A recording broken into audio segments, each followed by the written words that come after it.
Coromandel is Chinese lacquerware that was mainly made for export, and it was mainly exported to Europe.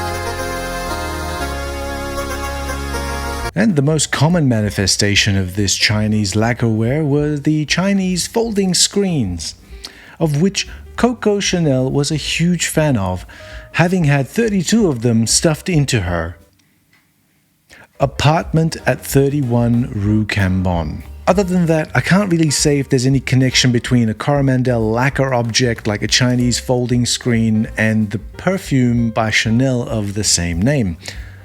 No, nothing. Butyl acetate is the most commonly used solvent in lacquer, and it gives it a certain smell. Chanel's Coromandel perfumes do not smell like lacquer. I can't even make any artistic connections for the use of the Coromandel screens to the perfumes itself. I mean, in Chinese, these folding screens are called pingfeng. Ping means screen or blocking, and feng means breeze or wind.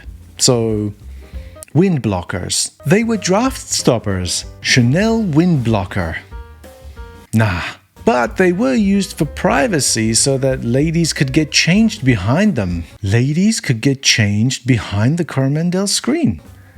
Ladies would be transformed behind the veil of the Coromandel. The old let me slip into something more comfortable as they saunter behind one, systematically disrobing, carefully placing each item of clothing over the top of the Coromandel, whilst you, as a gentleman, on the other side, trying your utmost to hide your boner. Perhaps there is meaning to it after all. Nah, no, there isn't. Coco just really liked them, so I guess Chanel, the company, thought, hey, we should call it Coromandel. That would sound cool, no? Baguette croissant. It would be like if I released a fragrance called Chips. I really like chips. Coromandel was released as an eau de toilette around 2006, 2007, something like that. I did go to the Chanel boutique to actually try this out, and I gave it a wearing and I was remarking about how strong this was, and I recall the sales assistant at Chanel telling me that it was an EDT concentrate, which is probably complete bullshit. But I love bullshit, so I bought myself a bottle. A big one too. It's seen better days. This is the coveted eau de toilette. I say coveted because there's actual lunatics out there that would consider this to be the better one, and why did they discontinue this and reformulate it? And they say this because in 2016, Chanel actually did discontinue, I think, all the EDT versions of their Les Exclusives lines of fragrances, and they re-released them as eau de parfums. And I bought that too. Those Chanel ladies at the boutiques are really good at their job. What can I say? But this isn't even its final form. No, in 2019, just before the world lost its collective minds, if you remember that, Chanel released this, Coromandel PARFUM, which I bought recently, and I'll tell you why at the end of this video. So, keep watching. Or skip ahead, I don't really care. It's not like I can stop you, is it? Another thing I can't stop you from doing is watching the 85,000 other reviews of this fragrance. It is a popular one. No doubt these reviews will be talking about the white chocolate note and the patchouli and the warmth of the benzoin that's in there. But I haven't seen too many that break down the differences between the three concentrations, the eau de toilette, the eau de parfum, and the parfum. So that's what I'm gonna do.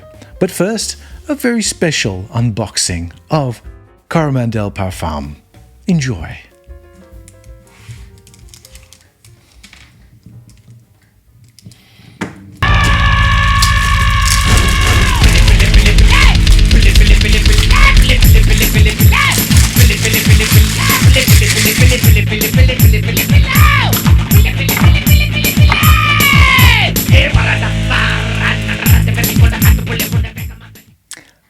Don't really know what that was, but that was something in and of itself. Okay, here we go. Let's do a proper one. Let's do a more elegant one than that. Come on.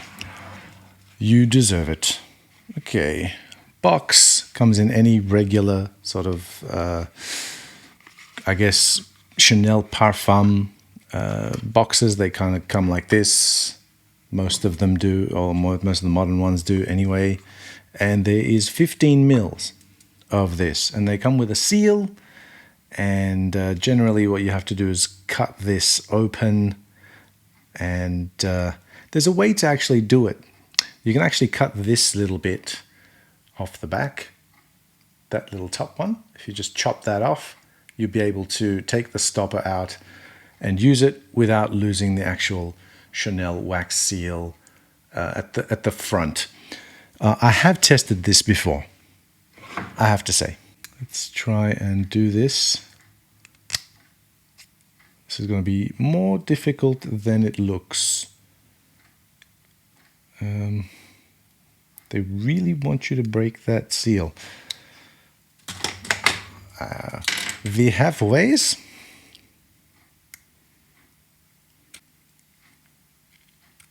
There. I think that's done it. And yes. Ooh. Interesting. Come out. Yes. It's like a papery bit around here, which I want to remove. Things are telling me I shouldn't completely remove it.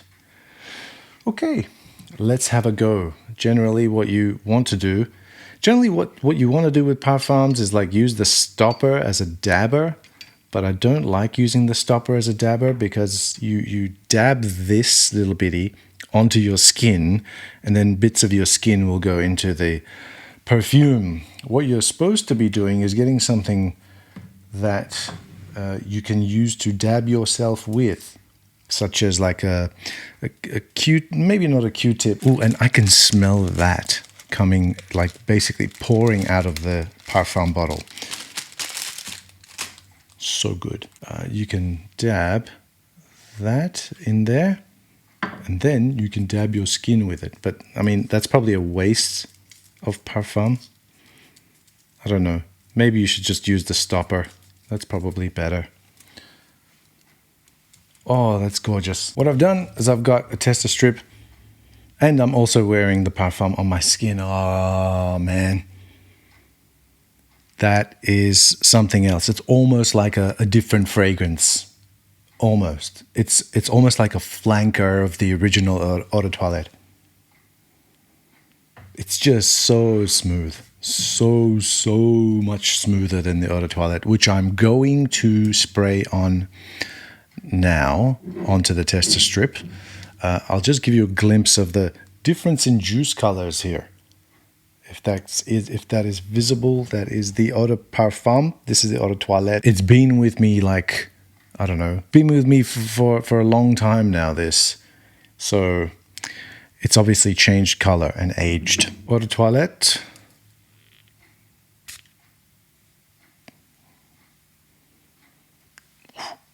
Yeah. In the Eau de Toilette, there is sort of nuances of lacquer in it because it's just so rough up top when you spray it on. And I have said this before, don't bury your nose in it. Coromandel is one to be enjoyed as wafts of sillage. That's when it's really perfect. Eau de Parfum.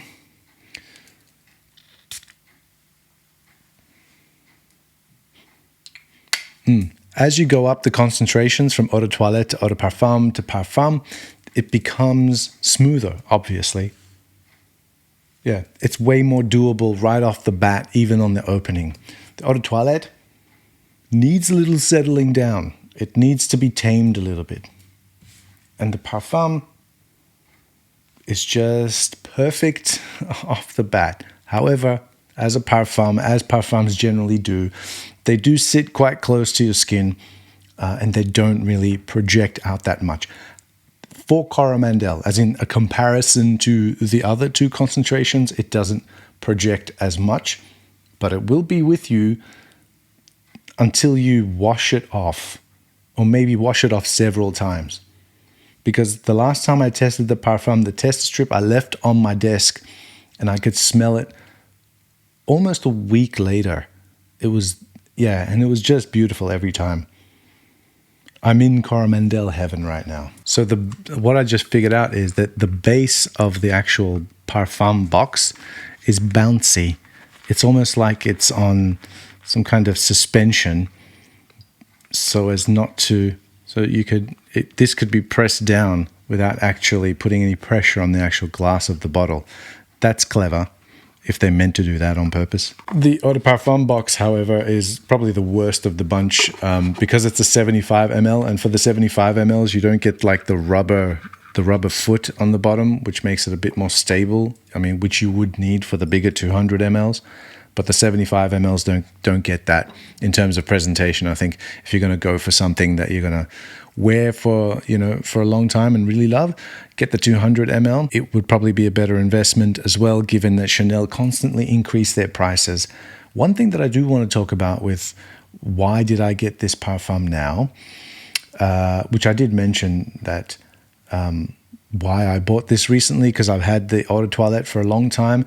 I bought the EDP recently, and I did see some rumors that Chanel is discontinuing or has discontinued their Parfum line of their Les Exclusives fragrances that come in this 15 ml. So it's not the actual Parfum itself that they've discontinued. They've discontinued this 15 ml size of the Les Exclusives Parfums. What they've replaced them with is a 450 ml and a 900 ml, which in Australian dollars starts at like $7,000 and goes to like 14,000 or something like that. It's $14,000 for a 900 ml Parfum version of Coromandel. That's probably a lifetime supply, and if that's the one you love, then probably that's the one to get. But what that kind of means is that the entry price, so the entry level price for a Chanel Parfum is going to be in the thousands of dollars. And that's going to be out of the reach for many people who want to enjoy this fragrance. And so if you are one of those people that enjoy Chanel's, and like the ultimate representation of this is the Parfum concentration anyway, if you really like the smell for yourself, then you should really get onto them before they actually get disappeared by Chanel forever. Or I don't know if it's forever or not, but definitely don't see them on the American website. They're still around in Australia, and they're still quite, well, I wouldn't say they're reasonably priced, because they never are. It is a Chanel after all. So yeah, get onto it if you can. The aroma of the patchouli is really there. The white chocolatiness isn't. I don't think I put enough on. I did dip this in here though. The benz. I'm going to talk about the benzoin. It's great. In here, it's much smoother. Where in the Parfum, it's much smoother. In the Eau de Parfum, it's a little fresher once again, and in the Eau de Toilette, yeah, it's almost like it's varnish. You know what I mean? Like it's not. I know the bottle's aged, and maybe some of the top notes have started to fade. But to me, it still smells quite fresh for its age. And very, very good performing. Like I said, I was sort of taken aback by how strongly this particular fragrance performs. I'm not sure if that Eau de Toilette concentrate sort of thing is real, but it certainly seems that way. Beautiful. Coromandel is a winner for me in any concentration, and this is why I have all three. And I think the only thing that I'm missing out of this set is the huile douce, or whatever it's called, which is like some kind of oil or something that's like a perfumed oil that you can get in, I think, a 200 ml size. And I think that's just, I think I was told that you could use that as a base layer, or you could use that as a lighter sort of fragrance as you come out and sort of also oil up your skin after a shower or something like that. I don't know. but it's not one that's on my list. I got the things that I need. I got the things that I want anyway. There you have it. That was Coromandel in all of its guises. I hope I gave you enough detail there. I'm just trying to think if there's anything else that I missed out on, but probably not, because they all smell very much the same, almost. The Eau de Toilette and the Eau de Parfum are quite close to each other, except for a little bit of extra smoothness in the Eau de Parfum. And the Parfum itself is the smoothest of the lot. Kind of almost smells like a flanker of the original Eau de Toilette. It's quite far removed, as a matter of fact, in terms of like its warmth. It's the warmth that's been amped up than the smoothness. There's no rough edges to it. Just perfect off the bat, really. You don't need to let it settle or anything like that. And perfect just straight out the bottle, even without letting it breathe or anything. I wonder if it will get better as it breathes. I don't know. Let's find out.